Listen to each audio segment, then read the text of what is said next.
as I think all of us in the room know, you started a new endeavor about a week ago. Is that right now? Is it a week ago? About a week. Yeah, it's been 2 weeks. It's been 2 weeks now. And if you would give us a little bit of background on how you wound up coming up with the idea and what was the catalyst for the idea. Okay. On March 13th,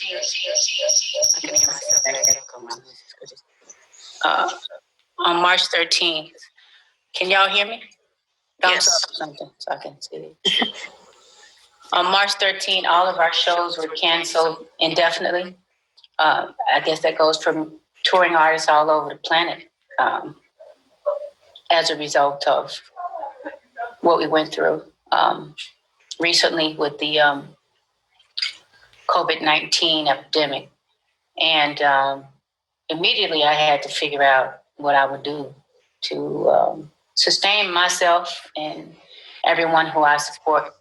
Live touring is a means of the main source of most of our income. So that meant that within a few minutes, everything from now to what they say we're not going to be back up and running as a touring company until mid-summer 2021. So that means something had to be done. Like every other artist, I was interested in still performing it's my therapy, it's what I do. And I didn't want to just put a camera on a tripod. That would feed me as an artist. It would feed my dream, what I wanted to do, or feed me therapeutically. But I looked in the faces of the whole ecosystem that I support, the ecosystem that supports me. That's the ecosystem of touring. That's the musicians, techs, the engineers, the catering staff, the bus drivers, the runners, all of these people. And how this ecosystem works is, we get paid by a promoter. I pay them. They go out into the communities and spend their money. And that's the way the ecosystem works. And it's a circular thing. And the first thing I thought was I have to do something that helps still build the morale. It helps to encourage them and also keep us employed. So the first thing I thought was maybe I do a live stream where I can charge an amount of money. And I didn't want to charge people what promoters charge them. I think one of my live shows would be from $50 to sometimes up to $400 tickets. That's not what I charge. The promoter gives me money, for my fee, and he charges what he wants. But for once, I wanted to separate myself from that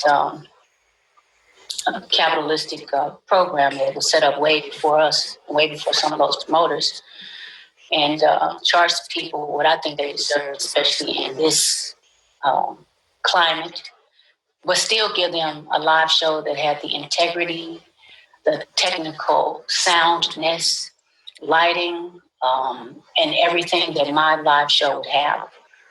And I wanted only to give them, charge them that much. And I thought it was a great idea first. I still do. I can't hear you. Hold on, Donna. Cannot hear you. Let me turn this up. Okay. Yeah, I thought it was a great idea first. I think is everybody muted? Because I can hear myself back. Yeah. Thought it was a great idea first. And when I learned, I got my education really quickly. I learned that there was no social platform that offered what I wanted to offer to the audience. I wanted to give the user the experience of a interactive component that would give them the power to choose what I sing, where I do it, where I do it, when I do it. And in doing that, I had to create my own paywall. And I hired my own streaming company. And I have to invest in myself to do that. And this ecosystem that supports me, it was very important. I'm hearing a lot of feedback here. Yeah, I had to invest in that, and I did. And like I said, I did it on my own platform, Erykah Badu, or BaduWorldMarket.com, and I went for it. And let me finish this, Donna, because I got to tell you something else. One more thing that's important. I went for it and I did it, but then I learned later that a paywall company charges 30 cents per user. A live stream company charges from 30 to 70 cents per user. So there goes that dollar. But I was already committed to it because I had already told my audience what I was going to do. And that meant more to me than anything. I would find a way to pay the people. I just wanted to keep my word. And I did that.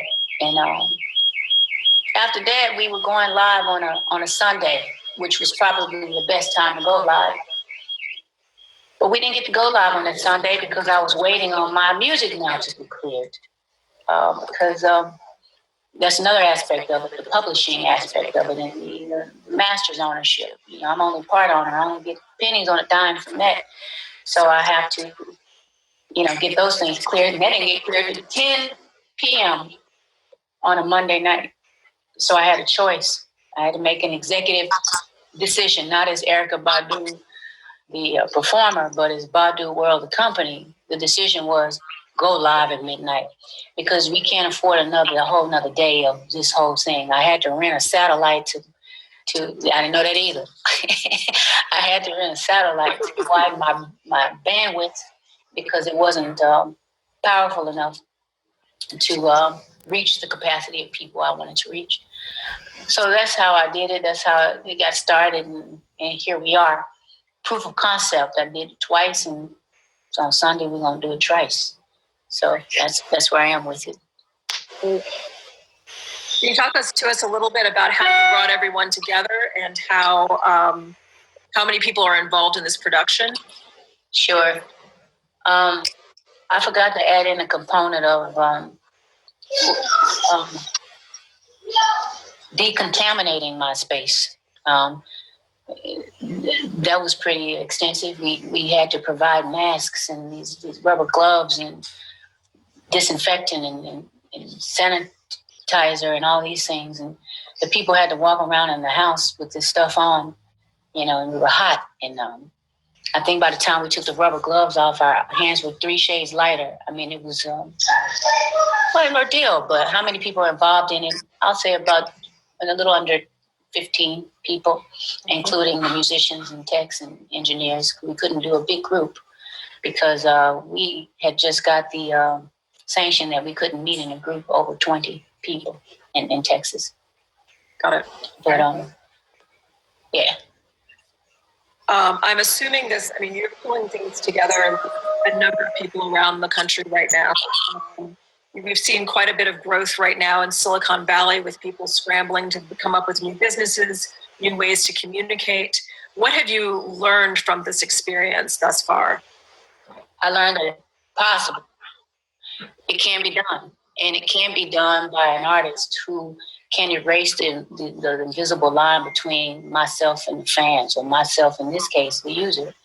I can directly communicate with them indirectly instead of going through a streaming service where my music is leased to by my label. Instead of the user having to pay them and then they pay me 30 cents or 10 cents, I could directly do business with the people that I was serving. And it was a magnificent feeling. For once,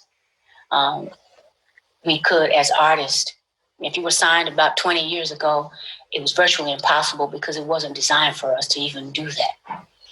But because of just, I guess, my imagination, or a vision that I had, March 13th was the day I found out. By March 23rd, I was live.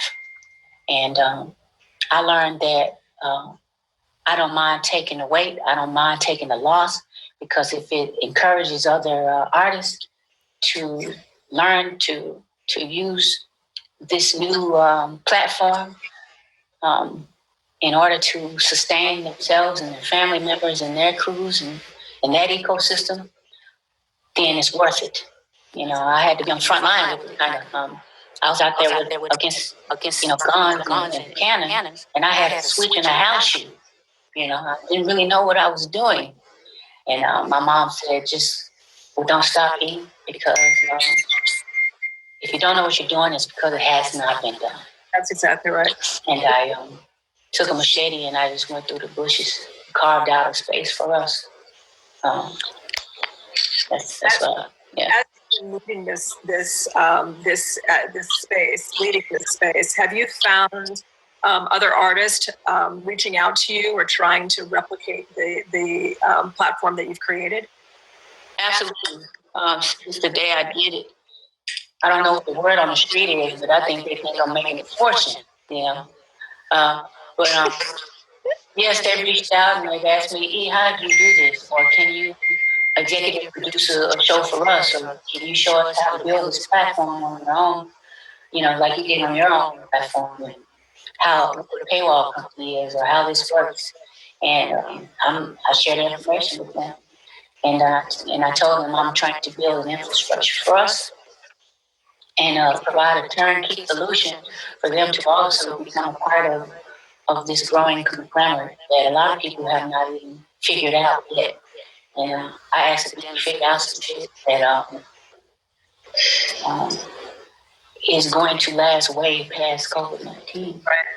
Do you think this is something, right now you're the primary artist on the platform, is this something that you might expand to and encourage other artists to do on this platform? Absolutely. You know, as Erykah Badu or Badu World of Business, of course, it's a very smart thing to do because it gives us the freedom to create the way we want. And again, I'm not just putting a tripod up on my phone up on a tripod and streaming on a live free platform. I am, with the vision, I am creating a world for people that they haven't seen me in. I am both creating something in real time. It's a live video. That means I'm creating it and delivering it simultaneously. And it's a challenge because it takes a skill to actually do that. Every single person has to be on point to do that. And I hope that I am designing a blueprint for something like that, because I think it's great. Before we start opening it up to all the reporters that we have online, can you speak to us a little bit about the hacker community? The hacker community? Sure.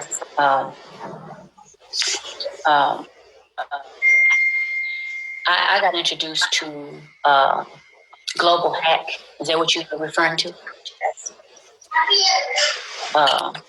Yeah, I got introduced to Global Hack maybe a week after I started my new adventure in live streaming. When I decided to start a live stream company, I began to explore so many avenues of technology, you know. And in part, a friend of mine, Nicole Demeanor, texted me this link to Global Hack. Global Hack is a community of white hat techies who build communities and solutions for good. And they do it for free. And they do it tirelessly. And when I joined that community, I kind of found like I found my tribe. The first time I participated with them in a project was doing a global hackathon. And just for the record, global hackers are people who are techies, and they come from all walks of life. They are engineers, they are doctors, they are politicians, they are musicians, they are techs. They are all types of people, and they decided to give their time to join these groups within the community to build projects. There are several categories for these projects. There's world hunger, there's homelessness, there's of course the COVID initiative, There's sex trafficking. There's education. So you join one of those groups and you form a community, and people just join. And someone can say, I can join. I'm a techie. I can build software. I can write code. And somebody goes, well, I'm a doctor. I know people who have information about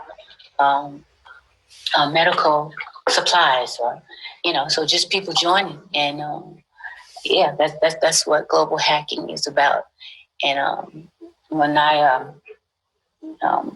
understood completely the global hacking experience, I knew it's where I belong. One of the places anyway, because it's what we do. And you're able to do that anonymously. You don't have to say who you are, or put across the screen, I gave this money, or I did this. There's nothing wrong with that, because that also encourages others to give.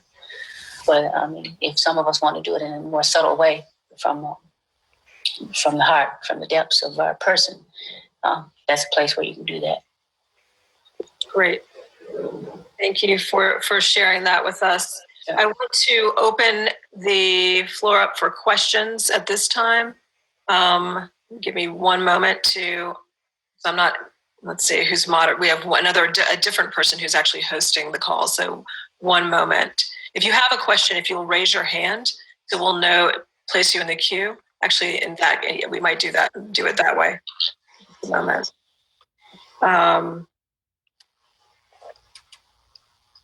So it looks like someone else. Let's call in Darius Edwards. Darius? Hey, Erykah, how you doing? And Darius, before you get into your question, if you could state the public, I appreciate it. How do I see Darius big on the screen? Where's Darius? Because right now I see myself, and I see 4 people up top. Right now I see myself, and I see. So there should be, if you go to the top of your screen, to the top right, there'll be there looks like little squares all together. If you hit those, you'll be able to see more people. Okay. I see everybody. Okay. Can you see me now? Hey, everybody. Hi. Hey, how you doing? I'm exquisite. Awesome. And I apologize, Miss Donna, but you said give my name as well as the platform, correct? Publication, yes. Okay, awesome. Well, my name is Darius Edwards. I'm here on behalf of In Your Ear Hip Hop. And the question that I have for you is, in terms of like fan inclusion, what are the added benefits arise from providing viewers with the opportunity to personalize their listening experience? Because with the Quarantine Concert Series, you introduced the option where the viewers control the listening as far as what room they want to be in, or that whole ambiance. So what do you feel like added benefits arise from involving them to that capacity? Thank you for that question, Darius. From a tech perspective, it engages the user and keeps them involved. It keeps them engaged the whole time, because now they're a part of the show. They're actually creating it as they go. Like Sims, they're telling you that what they want to see, and they're doing that by a poll, so the majority wins. And from a user's perspective, if I were able to do that, I would feel not only included, but I would feel important.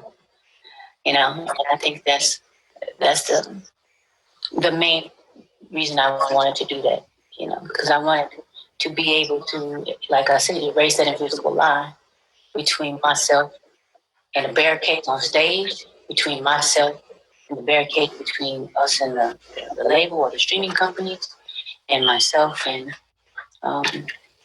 the ownership. So it gives them the freedom to choose. Thank you. You're welcome.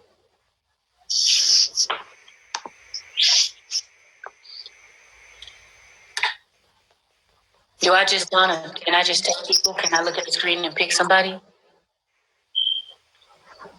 I can't hear you talking, Donna. Alex? Yes, can I pick somebody, Donna? Okay. There's Jim Aswell. He's on the top row right beside you. Yeah, can you hear me? I can. All right. We talked the other night. Jem Aswad from Variety. Okay. Wondering, so when I asked you what live stream company you used the other night, you said it was what was it, like a White label. anonymous back end company. If someone else wanted to use it, should they get in touch with the hacker community you're talking about? No, the hacker community is a separate thing, Jim. And again, what I'm doing is not about the streaming company, because there are many streaming companies who can provide all of these things. It's what I did with the streaming companies' technology. It's how I put those things all together, because many streaming companies offer all of these things: polling and chatting and a paywall. Yeah, it's not about the streaming company per se. It's about the experience that we create with it. It's about the vision of how to put all those things together. You can have a Gucci hat in your closet. You can have some little Louis Vuitton shoes. You can have a thrift store purse and some jeans. But if you don't know how to put all that together, then it's not going to be attractive to someone. And what I've done is stylize live streaming. So it's not really about that other part. So I hope I answered. That's cool. All right. I'm just wondering how you knew what was in my closet.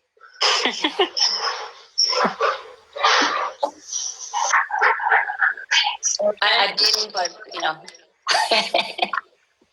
All right. I know Alex has been waiting. Alex. Batteries. Yeah. Hi, Alex Rawls from My Spilt Milk in New Orleans. And how does playing these shows every few weeks differ from playing shows nightly on tour? Does playing every few weeks change the way you approach the show? Absolutely. Thanks for that question, Alex. I am always trying to top the last thing I did, even in my live shows. There's one small difference between what I'm doing, creating a moment, because when you're recording in the studio, you are perfecting the moment. You have time to perfect this whole thing, and you make it the way you want, and you turn the bass up, and from the rest of the time, people will hear that. But when you're creating a moment, there's really not a lot of difference between a live show and a live stream, because it's live. It's happening on the spot. The difference is the audience's participation. The aspect that I created to give the audience the choice of what to choose, and we could communicate live and we could chat live. That's different. But I do it with the same tenacity and spirit and energy as I do the live show. There's not one live show that's alike that I do. If you've ever been to my shows, you'll see that they're all totally different. We don't rehearse, because the beauty of it is improvisation. We rehearse to do a recording in the studio, but the fun of this is to just make it up as we go. And the difference is the audience gets to be involved this time. Yeah. Thank you. Welcome. Okay. Next up is Nadja. Nadja. Hi, my name is Nadja, and I write for Forbes. How are you? Hey, Nadja. I would love to know why you decided the location as your bedroom and what it means to you, and if there's any protection symbols that you put in your home which help your creative process this time. What was the first part of the question? Why did I do it in my bedroom? Yes. Oh, well, I did it in my bedroom because I couldn't go anywhere else. Another reason I did it in the bedroom is because we're all kind of stuck in our houses, and I thought the people could really relate to that. What does it mean to do that? I'm glad you asked that, because all I've ever wanted, if you know anything about me, I'm the laziest artist in the world. I've always wanted to perform from my bed. Can I just do it right here? Well, I could finally do it right here. And it's such a pleasure, because I'm in my element even more. I travel, like I said, 22 years for 8 months out of the year. So that's my element too, but doing it at home is special. And do I create any protection in my home? You mean like From what? Stools or, sculptures, incense. I mean, I know that that's integral to your process as an artist, but I'm wondering if it has changed since you started doing this series. Why are you trying to break in? I mean, what's going on? No, I mean, it's just, I understood the question. It's a good thing to have protection symbols as part of your spirituality to help people maybe get through the pandemic themselves. Oh yeah, I understand that. When I was starting out in the business, I carried things with me that would talismans and amulets and things, and I made talismans and amulets out of things that I just loved, the things I like, and I don't feel like I need protecting at all. As I grew, I became the amulet and the talisman. You just kind of become that thing if you're truly practicing whatever it is you're about. And you become that thing. And I breathe and walk with that understanding. And wow, that's profound. So I'm imagining that this series on a spiritual level is a form of healing to anybody who tunes in, perhaps. It is for me, so I think the reflections of each other, so definitely. I like that question, Naja. Thank you. I can feel it. Thank you. Okay, do we have any other questions? I have one. Is it Cameron? Is that right? I do too. Cam? Yeah. Hey, Erykah. Hey, Cameron. Hey, when everything kind of started and people were fearing the moratoriums on live concerts, it seems like you had more of a plan than a lot of people, rather than just going straight to live stream. Yeah. It seems like, is this something that you've been thinking about for a while? And also, do you think this is going to be a big part of the entertainment future? Yes and yes. It's always been in my mind, but the COVID climate made it real, so I went with it. I believed in it. I breathed like it. From the time I woke up at 6 a.m. to the time I go to bed at night, I fall asleep. I'm moving toward those dreams, and I'm not allowing anything to infiltrate that at all, not even my own house. And yes, I do think that it will be, it's what's next. I just did it first, but it is next. It's what the labels want to do. It's what you'll see them moving toward. Yes, I do. I believe that. Okay, next. If you guys can raise your hand, that's the easiest way to do it. Okay, I'm gonna call your screen name, and if you can say your full name and your publication, that would be great. So real to real. Hi, Erykah. Hi. I have a question. So, what does this mean when you say whatever the labels want to do? When I say what? Whatever the labels want to do going forward after you've created this type of platform, what does this mean for newer artists as far as music rights and such? Well, each artist has an individual contract. We don't sign any agreements as a group at all. So I hope that we are smarter. I hope that we are not as green, meaning kind of get a better understanding of how this actually works and what you own and what you give up when you're signing over your rights. And is it really worth, what we thought it would be worth? I can tell you the truth as myself, as Erykah Wright, the green girl who just wanted to perform and impress my peers and share love with the world and all those kinds of things. I didn't really think as much about what it meant to give up these things I was creating from my mind. But I hope that we make better decisions. And I think it means that we will have an opportunity to, especially with pioneers going forth and doing it first and creating a way. Right now, there is no blueprint, but we're creating this blueprint. And I think you guys are kind of making it possible a little bit by writing about it and telling everyone that you can, because it's possible. There's proof of concept. Next question, and just a reminder, please state your full name and your publication. C. Daniel.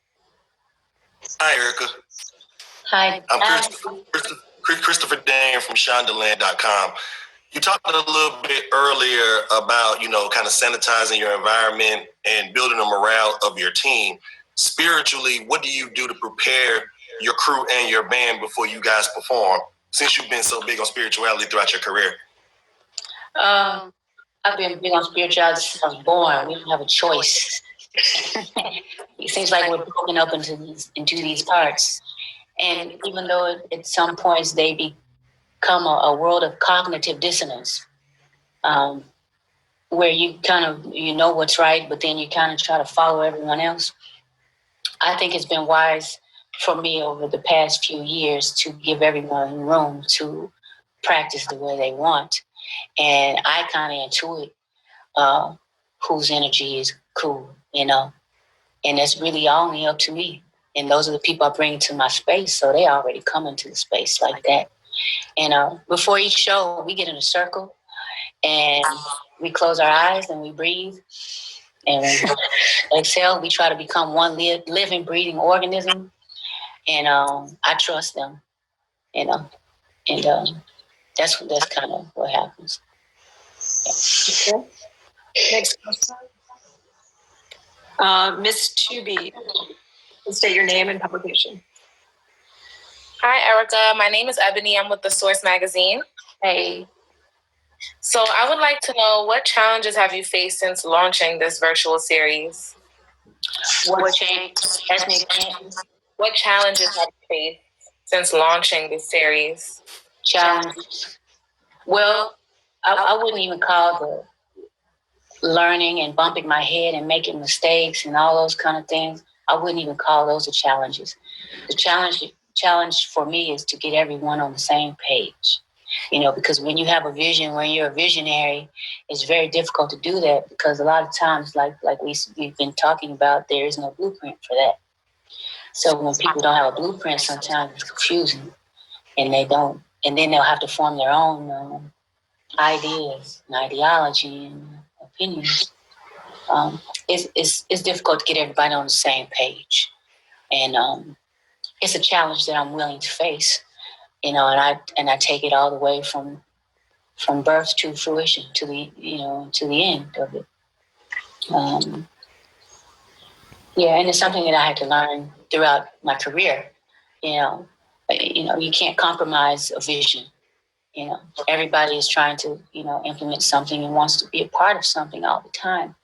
But from the very beginning, from the very start, you got to believe in the thing and not be afraid or feel guilty or feel inadequate or not feel powerful enough to not underestimate the people's ability to understand the vision. So that's always the challenge, from day to day, from week to week, month to month, when you're bringing in others who are also visionaries. And I work with a lot of talented people, a lot of creative people who also want to build something for themselves. It's a delicate thing. The human being is a very delicate being. So you have to really be mindful all the time and responsible.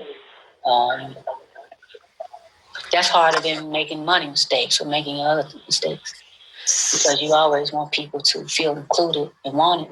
But if they got to tear their ass, they got to tear their ass. If we're not on the same page, we just not on the same page. So you can't be afraid to do that either. You can't be afraid to close doors or open. So that's the challenge. The inner dialogue is the challenge, I guess, is the answer. It's a good question. Very good question, E. Erykah, while we have you here, can you talk a little bit about the experience that people have when they come online to BaduWorldMarket.com? Sure. The experience that they have? I wear a lot of hats in my company. I help design the layout of the store with a very talented designer, Vici Ho, who lives in Dallas with me. I hand pick and curate all of the merchandise, or I design it. I I make all the pack box sets and all that stuff by hand. I make all of the videos with my own camera and Ingenuity that are promotions. I do all of the marketing. I'm the marketing company. I'm the marketing department. I'm the art department. I'm the creative department. I am the sourcing department. I do all of that, and I don't mind doing it because, again, that's their vision. And the experience that people have is the experience of my mind, and that's what it is.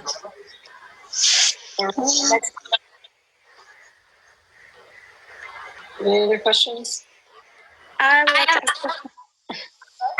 That's you. Anna. Hi. Oh, is someone else speaking?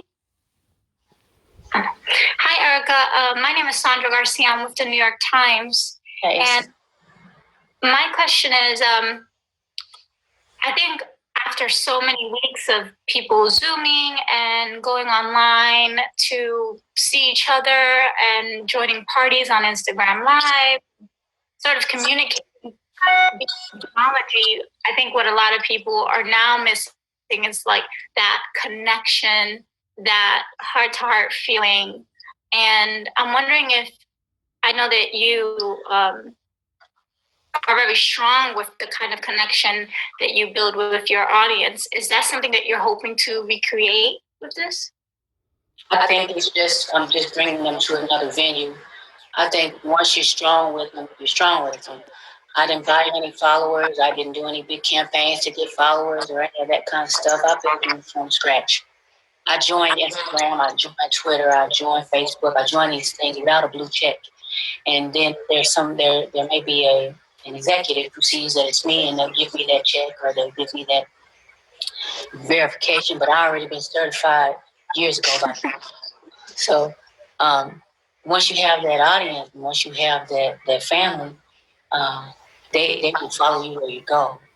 And I just hope to bring more family members in, build more connections. But yeah, that connection is very, very, it's very important to me. We're going to take two more questions before we wrap up. We'll go to, is it Air BCG? AJR BCG. Hi, Erykah. Hey, AJ. Hi, so I'm Ayana Rashid from Respect Magazine, and I really wanted to ask you, do you think we would ever get Andre 3000 or Jay Electronica on your quarantine series? Maybe. Maybe? I don't know. Okay. That's what I wanted to ask. I wouldn't even ask them to do anything like that. I mean, so many people are at them all the time. I mean, maybe. Yeah. Y'all are just my favorites, so I had to ask. It would be cool. Okay, thank you, sis. Yes. I'm gonna ask them now. Okay. All right, and then Too Loud Magazine. You've been waiting for a while here. Let's see. Go ahead. And don't forget, I'm sorry, Donna, don't forget Elijah Watson when we get a chance. Okay, we'll do those last two. Okay. Hey, I'm Ash Michelle with 2 Hour Magazine. How are you doing, Ms. Badu?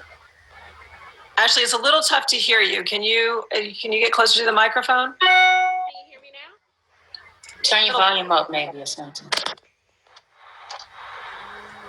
Can you hear me now? Yes. Yes. Okay, I'm Ash Michelle. I'm Ash Michelle with 2 Hour Magazine. How are you doing, Ms. Badu? I'm good. I'm exquisite. How are you? Oh, exquisite. Awesome. Me too. Yeah. Well, I want to ask you, it's a lot of people doing live concerts right now, but your sound is unmatched. So what else did you want to make sure your fans could experience that you were like, you know what, if I'm doing this, they need to have great sound quality, and then what else? The lighting has to be superb. It has to be excellence. Because in my heart and in my mind, I'm giving excellence when I perform. I perform like it's the last time every time. So everything has to be really precise in my world. On my stage, in my music videos, I directed all of my videos from the time I started this business. From my editing to my everything has to be seen out to fruition, to the end. the whole vision. And when I write the treatment for these apocalypse live streams, I'm writing the whole treatment. I'm writing out the plotting, and everything has to be, exact. That's how we want it. And I'm married to it. And the people who are the techs who are assisting me are also dedicated and married to it. So we just want to give you excellence every time. We feel all that excellence coming through the screen. We appreciate it. But you also have this this new term, gamification. What does that mean? Gamification. Who? Gamification. G-A-M-I-F-A. Oh, gamification. It's not my new term. It's a tech term. Oh. Yeah, gamification. It's the experience of the user being a part of the system's tech. Yeah, like for example, gamification. In my world, I use gamification in a polling type of way where people are voting. If you're playing a game on esports, then the gamification will be the people being able to communicate with headphones or so it's a tech term. Yeah. Thank you. I feel smart.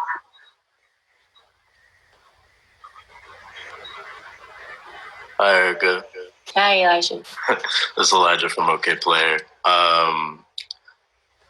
You've been doing these and thousands of people check in, and your quarantine series is like a catharsis for these people.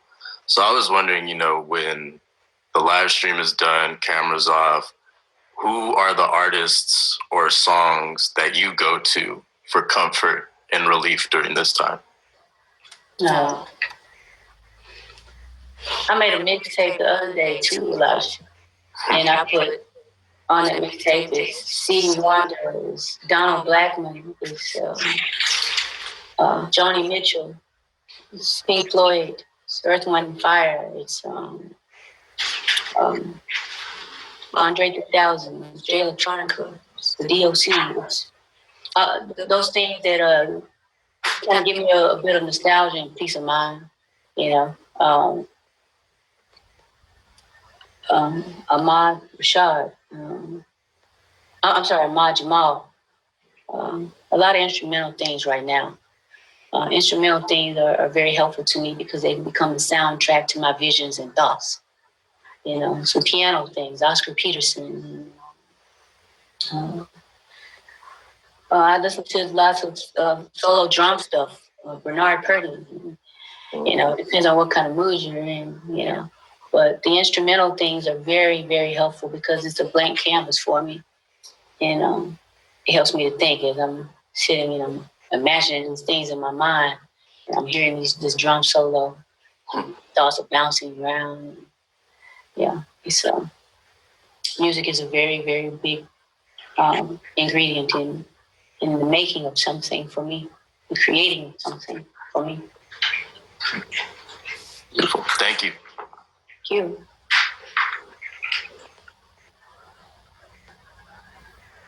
I want to, if we're done, Donna, you think we are? Is there any more question? If there's one more, that's fine. I was just is there anything, anyone else that has a burning question? Oh, okay. So we answered it all. I think we've asked you. I think you alluded to this earlier in the discussion, but this is, I just want to make sure that we understood you. This is something that you see lasting beyond the COVID sort of lockdown, correct? Absolutely. Yeah.